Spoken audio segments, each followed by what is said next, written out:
اللهم لك الحمد أنت قلت وقولك الحق المبين.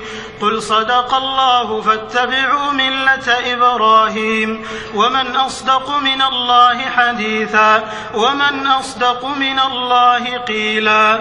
لا إله إلا الله المتوحد في الجلال بكمال الجمال تعظيما وتكبيرا، المتفرد بتصريف الأمور على التفصيل والإجمال تقديرا وتدبيرا، المتعالي بعظمته ومجده، الذي نزل الفرقان على عبده ليكون للعالمين نذيرا.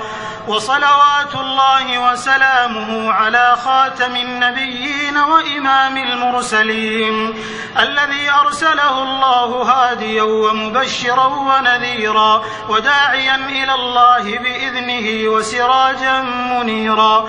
ونحن على ما قال ربنا وخالقنا من الشاهدين، ولما أوجب وألزم غير جاحدين، والحمد لله رب العالمين. اللهم لك الحمد كله ولك الشكر كله، وإليك يرجع الأمر كله علانيته وسره، فأهل أنت أن تحمد وأهل أنت أن تعبد، وأنت على كل شيء قدير.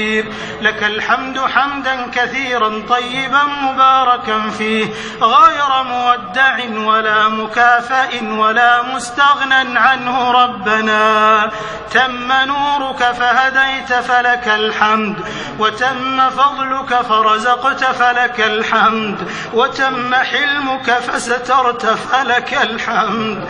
اللهم لك الحمد أنت نور السماوات والأرض ومن فيهن، ولك الحمد أنت قيوم السماوات والأرض ومن فيهن، ولك الحمد أنت الحق وقولك حق ووعدك حق ولقاؤك حق والنبيون حق ومحمد صلى الله عليه وسلم حق، وأنت الله الرؤوف الرحيم.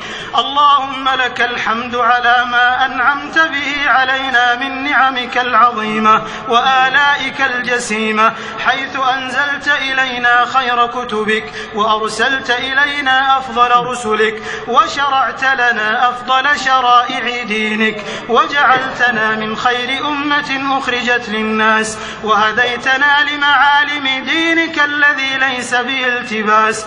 ولك الحمد على ما يسرت من صيام شهر رمضان وقيامه، وتلاوة كتابك العزيز الذي لا يأتيه الباطل من بين يديه ولا من خلفه، تنزيل من حكيم حميد.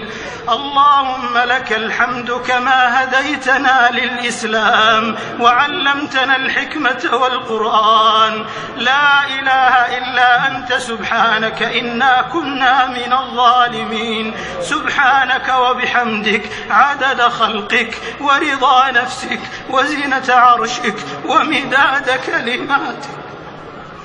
سبحانك وبحمدك على حلمك وعلمك. سبحانك وبحمدك على جمالك وجلالك وكمالك. اللهم أنت أحق من ذكر وأحق من عبد وأرأف من ملك وأنصر من ابتغي وأجود من سئل وأكرم من أعطى. أنت الأحد لا شريك لك والفرد لا ند لك، لن تطاع إلا بإذنك ولن تعصى إلا بعلمك، تطاع فتشكر وتعصى فتغفر. القلوب لك مفضية والسر عندك علانية، والحلال ما حللت والحرام ما حرمت، والدين ما شرعت، والخلق خلقك، والأمر أمرك، والعبد عبدك، وأنت الله الرؤوف الرحيم.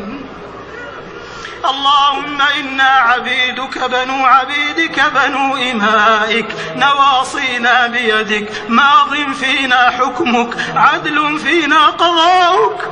نسألك بكل اسم هو لك سميت به نفسك أو أنزلته في كتابك أو علمته أحدا من خلقك أو استأثرت به في علم الغيب عندك أن تجعل